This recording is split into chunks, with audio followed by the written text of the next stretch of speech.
Welcome to the Our Deaf Ways video podcast. I'm Shirley, and I want to introduce you to two people who are deaf-blind and ushers. Their names are Steve Ripley and Eden Chapman. They will share their personal experiences about being deaf-blind, ushers, and much more. You will gain so much information if you watch on. Hello there. So tell me a little about your eyesight. What's your situation? My range of both vision and hearing is reduced to being very small. My condition is called retinal dystrophy. It's where the eyes have a nerve joined to them by a whole series of connectors which carries messages of light and darkness and lets the brain form a picture. But in my eyes, these connections are deteriorating and falling off. So now, my vision in one eye is completely gone. With the other, I have a very, very small window of vision, maybe about 5 degrees. At night, I can't see anything. It's completely gone. In the daytime, I can see a little bit, but not enough to be able to read anything on my own without help. That's why I have someone here to support me and interpret for me, in case you're wondering why this woman is sitting next to me. She's helping by conveying the interactions from you, because I really can't make out at all what's on the screen. What about you? Yeah, so my story, I have Usher's syndrome, which means that my visual field is closing in, that my eyes are degenerating, basically. I'm in a little bit of a similar situation as yourself, where one of my eyes is worse than the other. At the moment, I'm 38. So, I can still live independently, still go out on my own. I do use a cane. But really at night time is where I'm seeing that I'm starting to have a problem. The best situation is if there were plenty of light. But in saying that, there's always variations, things that change, whether the weather's been good or if I've had good sleep the night before, whether I'm free from anxiety and stress, these things. So it's a really difficult part of my vision for me. Is that things change every day and I'm constantly needing to adapt and adjust myself, which can wear me out easily. Oh yes, we're all called deaf-blind, regardless of whether we have Usher's syndrome or RP or RD. But that doesn't mean it's all the same. I mean, both you and I are deaf-blind, right? But that doesn't mean our vision is the same. No, it's different. For example, you may wake up in the morning and have vision from one eye that's quite good, but tomorrow it might be totally blurred. For me, I've always loved travelling, though now I can only do it with support. But before, I would get around independently, initially with just a cane, but then I ended up saying, okay, I'll accept a guide dog. I've had 2 guide dogs, but both of them died. I was heartbroken. I cried so much. But I still kept the cane. Before, though, when I would walk around with just the cane, people would look at me and think I could still see quite well. But no, I have ushers. It would make me quite stressed and anxious. Some days I would wake up and think, no, it's all too much. I don't want to deal with the world today, and I would just curl up and stay in bed. Do you have the same feelings? Yes, absolutely. I mean, I think, for me, I'm at the point in my life where I'm starting to realize that some things I just can't do anymore. It's for me, in the past, I've always traveled. I've been to so many places around the world. I've always loved seeing the world, but my energy levels. They're really starting to become lower and lower and lower. So, yeah, it's really difficult. Yes, I understand. I'm the same. I really loved travelling. But now I'm 62. You're only about half my age. But before, I really loved, and I still love travelling. But now I really need a support person to describe for me what's happening around me. As a deaf-blind person, we really value our hands and the tactile experience of touching everything. But unfortunately, in a coronavirus world, touching is now forbidden. The world has really changed. No touching, and then there's coronavirus lockdowns. There's so much loneliness. It's so isolating. When you can't Zoom or you can't FaceTime. When I had someone living with me, it would be okay. They would describe things for me, like my interpreter is doing now. But being home alone is so stressful.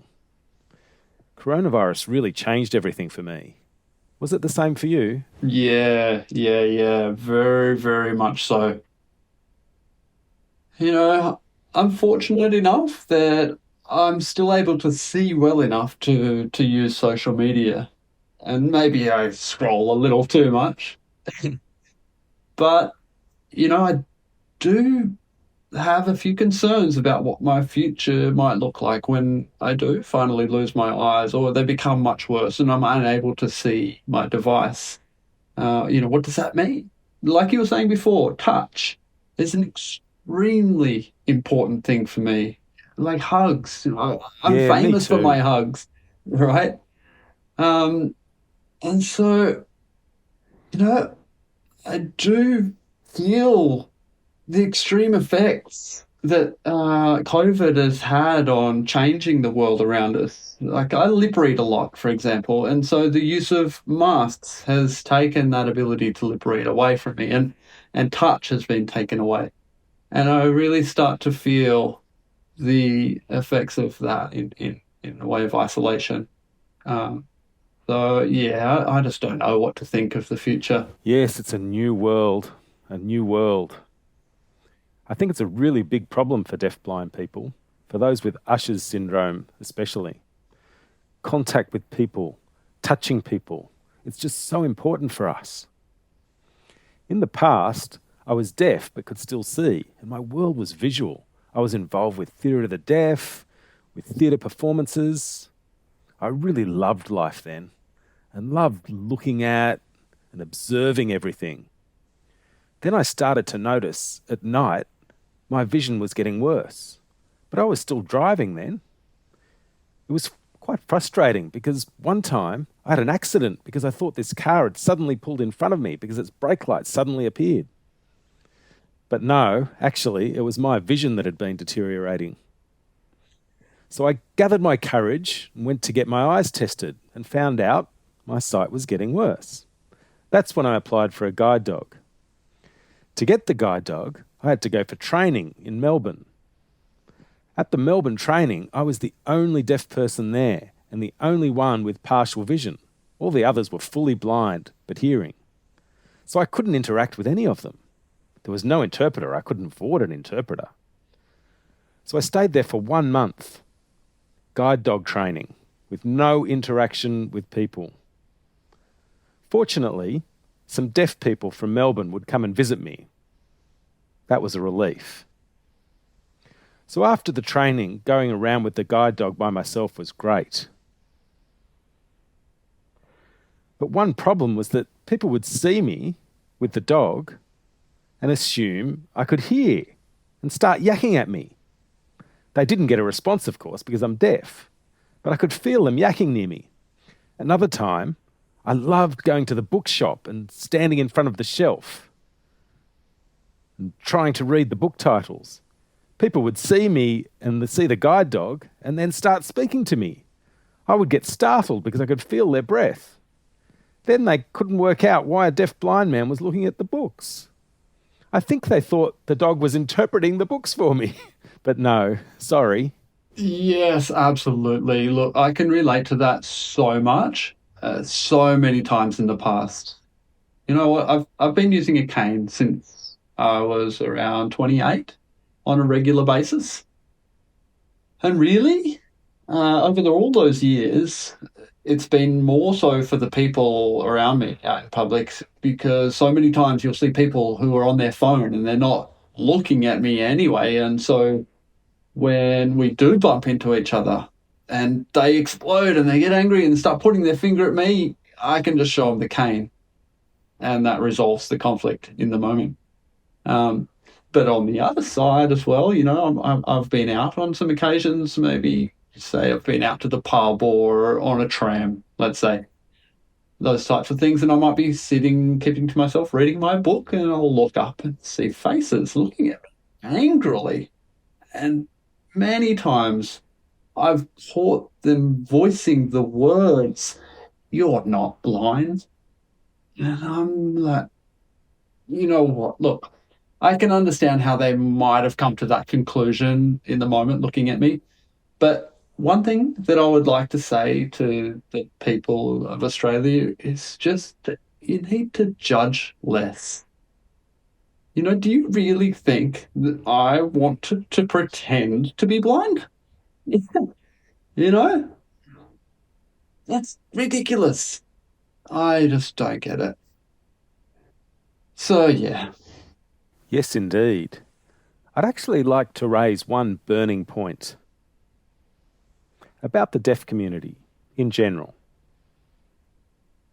Do you think the deaf community is comfortable with people with ushers, with blind people in general? Do you think they're comfortable? Look, I think that it has improved. I think it has improved over time, but I also think that part of that issue is fear because, Yes, yes. going blind is a deaf person's worst fear, right? So sometimes I feel like it's very confronting for them. Mm. But at the same time, you know, everyone has their own way. I mean, I've got some amazing friends, deaf friends, who understand and are well committed to making sure that I feel included. And they'll say to me, "Hey, look over here, look over there," and make me aware to the things that are going on around me that I otherwise wouldn't have seen. So, Yes, more aware. More yeah, aware. exactly. That's right. I think it's interesting that many years ago, deaf schools, yes, deaf schools, they had deaf blind kids in them. So deaf kids would grow up knowing and seeing deaf blind kids, working with them and helping them. But when the deaf schools disappeared, the deaf blind kids got segregated. I think one impact from the closure of all the deaf schools is, where do all the deaf blind kids and those with Usher's syndrome, where do they go? I really don't know. I really applaud the deaf community for the way they have adapted to the change. But really, I think it's as you say, I think it's the fear. People are scared of disability. They think, I don't want to end up in a wheelchair. I don't want to be blind. And for deaf people especially, their eyes are just so important to them. The thought of people being blinded, well, they think their life will be over. But no, really, life will go on. It will continue. Yeah, really good point. And it was something that I wanted to raise also about deaf schools and about deaf clubs. For me, personally, I was lucky enough to grow up in a time before all the deaf clubs had closed down in New Zealand Yes. and in Australia. And so I've got some amazing memories as a kid having finally met deaf adults and seeing their stories and learning their language and how they used their hands. And I was so absorbed in all of that. But also now I feel that those places were also a safe place, you know, especially for the deaf-blind community, Yes, because it meant yes. that those people knew that that was always there. But now with the rise of social media, with COVID and these things happening around us, everyone's staying at home and everyone's stuck on their devices. And where in the past, I would always commit to hitchhiking, let's say, or catching a bus or jumping on a tram, and I'd go long distances to visit my friends. It was always my thing. I didn't particularly care for the trouble, but now I can't do that, you know. Uh, but what does that mean? Where does that leave me? Where do I go? What do I do? And I feel that that's what's missing in the community for us now. Mm. Actually, again, I think it's a new world with the NDIS. There's been big changes, many changes. You remember before we were talking about safe spaces? Especially in the past with the Deaf Society and the Deaf Club, the Deaf Blind Club, various deaf blind groups existed. There were these safe spaces, and if you had a problem, you could go there and talk to someone. But now they're all closed and all gone. My only safe space now is my home. That's all. My home. But am I criticising the NDIS? No. But I do question how they think of deaf-blind as a disability. I wonder, you are deaf, you have ushers. Do you think yourself of deaf-blind as a disability group or what? Okay, so my cultural identity is deaf. You know, I am deaf because I feel that society is not very accepting of blindness, or of deaf blindness at least. And maybe that's what stops me from fully accepting being blind.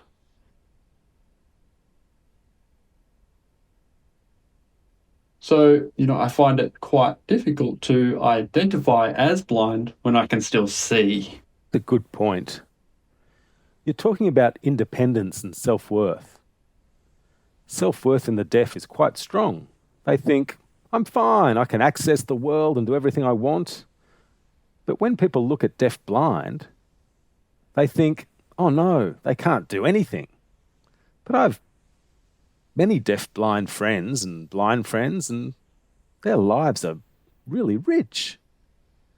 But at the same time, they feel the way other people pity them, and they don't need that.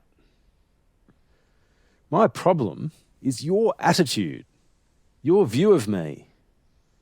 I want to be able to say, I can, but you limit me. I've been lucky that in the past, I've worked with a deaf-blind client with Braille. You know Braille? Yes. So I got used to Braille system for a long time. So I learned at the same time when I had to develop materials for him to read in Braille.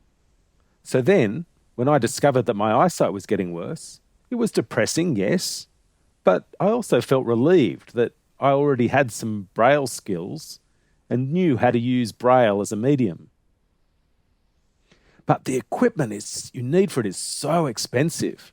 So I say to the NDIS, I need funding for Braille equipment, but they say, no, you don't need it yet. I say, yes, I do. I want it. Unfortunately, many people with ushers, being signing deaf too, their English is not so good. So that can make it hard for them to comprehend information in Braille. But does that mean they can't? No, they can. We just have to teach them to use it in a way that fits their needs and abilities. So I think self-worth for many of us can decline over time because other people tell us we can't do things. Is it the same for you? Yeah, absolutely. Look, I just wish that people understood. Uh, how do I say this? That we should not be waiting until you've fully lost your vision to then give the supports you need. No, it should be well before the fact. There's preparation. We need to give them time to adjust and to go through the process, not just wait until they're fully depressed and fully broken and then offer the support. No. Yes. It's hard to deal with the trauma of the diagnosis and trying to learn Braille and other things at the same time. It can screw things up for you. Yeah, I haven't learned tactile sign myself, maybe because I can still see. But I have communicated in that way with others in the deafblind community where they lay their hands over the top and use the tactile element. But personally, I haven't been through that journey as yet. And also, I still need to learn Braille. I've been putting that off for some time now. But tell me, what skills do you have in that area? Yes. With tactile signing, it definitely took me a long time to accept tactile signing. I remember I first started to use tactile when I went to New Zealand for a deafblind conference, and everyone was using tactile. So I thought, why don't I join in and accept it? But it definitely took me a while to accept. One problem with tactile is I can't see anything. I can't see any space as a point of reference. I had to learn a new way of using it. Another thing, have you noticed my interpreter sometimes using my upper arm to communicate information? That's called haptics. Yes, haptics. It's used during our interaction for my interpreter to communicate extraneous information, such as when you're laughing, she'll use the haptic sign for laugh or yes or things like that.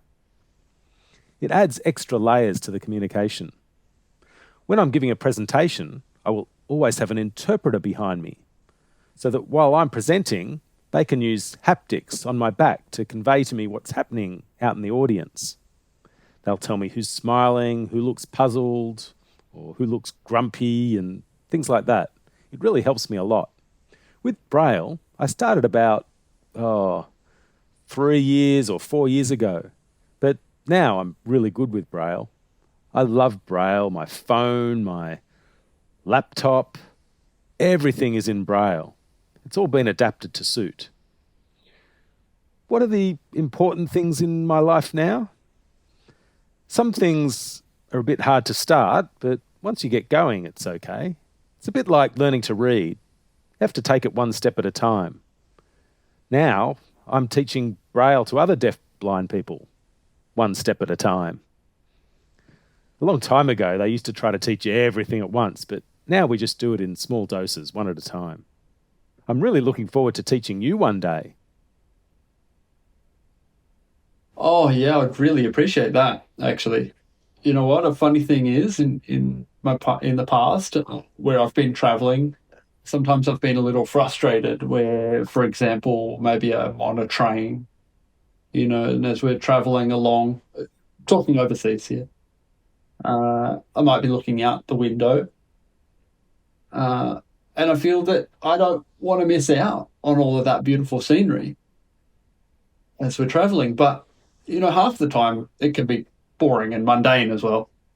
And so I look around the carriage and I see that all of the hearing people have headphones and Yes. I can't read and look out the window at the same time. So I feel that that's potentially one reason that I slap myself that I should have learned Braille.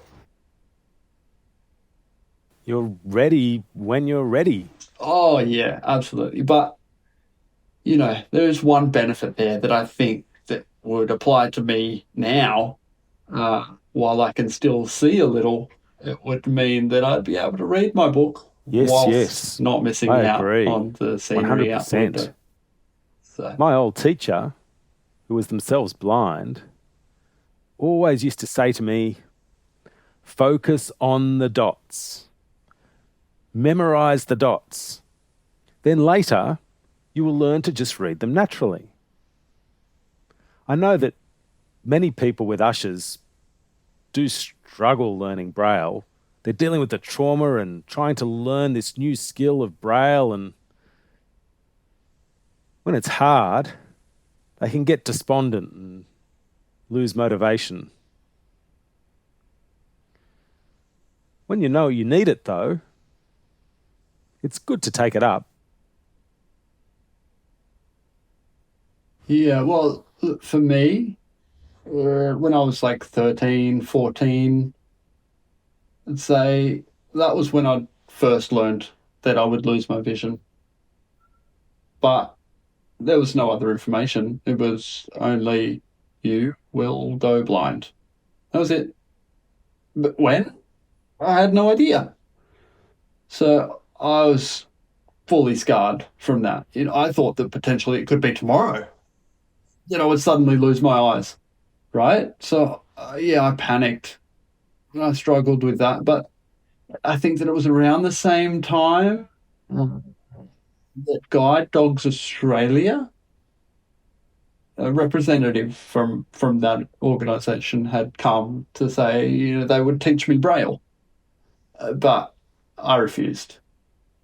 Just flat out rejected it, and I didn't accept. So I think that a part of the reason maybe that I still haven't learned Braille was from that experience. Yes, I think you're right. Yeah, so I fully agree. I'm tired of people saying, hey, you've not yet learned it, or that you should do this. Yes, yes. Please give me or allow me to navigate Yes. my own life. It's your life, yes. Yes, exactly. And I think that's really important. But look, I don't want people to think that it's all sadness. And I really value what I've learned from my life experiences. And sometimes it is difficult to remember to be positive. That's true. You know what? I've had some beautiful experiences because of people who care. Yes. Those people sort of look past my differences and include me, and we get along. And some of those experiences I've had, I just couldn't even believe had happened and it was all because that person just wanted to give me something special, you know? Anyway, look, I think that our time is almost up. And I think that I wanted to finish just by telling people what I would like to see improve for the deafblind community. For me, personally, I wanted to ask you all just to remember that we, the deafblind, we have a rich life and we have rich experiences, and please just remember that we're people, you know? Yes, in the flesh. Right, exactly. Yeah, just take a little bit more time. Just slow down just a little. I think that's all. What about you? That's true, I agree.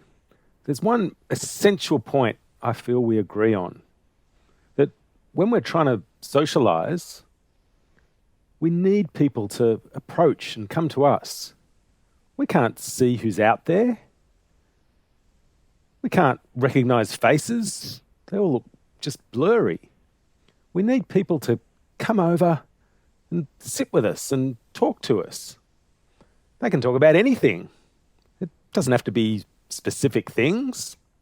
Anything. They can talk dirty if they want. Whatever. My world is this really small space around me. I just need people to come over and talk to me and give me a hug, like we were saying before. I love hugs. I want hugs. Come on. Yeah, I fully understand. That's part of my current journey as a deaf-blind person, is that I'm starting to become more restricted in my vision, in the depth of field, and that my personal bubble, my space is becoming more defined and closer. But that's okay. That's fine. Yeah. Well, thank you. Right now, my big blockage or barrier is work. Especially now with coronavirus. Everything's on Zoom, and that's a barrier because I need to find interpreters so I can see what's going on with Zoom. Like today, I know you're cute, but I need an interpreter to tell me what you're saying. So I feel like my work has now really declined. I feel a bit stuck with this, as before I would do lots of training of deaf-blind people and different assessments of people's needs and how to develop their communication skills or teaching writing. Also, I would do presentations about deaf-blind awareness, but lately I feel like I can't get out of the house. I can't do group training. It's all on Zoom. And I'm always struggling to get interpreters. It's really difficult. But at the same time, I really enjoy emailing, writing and reading. It's not that I can't cope. I can. It's just a different way. Same as you. Yes, absolutely. Yeah. I'm working a lot with Zoom at the moment. Oh, it's becoming really difficult because my eyes are just burning out. Yeah. And I struggle, my energy levels are just being drained. Yeah. But you're right. There's always a way. There's always a way. Just need to have people give me a little more time and attention. And that's okay, I feel. It will happen. The job will get done. It's true. I feel you and I can provide a really positive role model of deaf-blind life. Yeah. I'd love to collaborate with you someday. Great. All right. Well, thank you so much. I'm sure you have learnt heaps from them.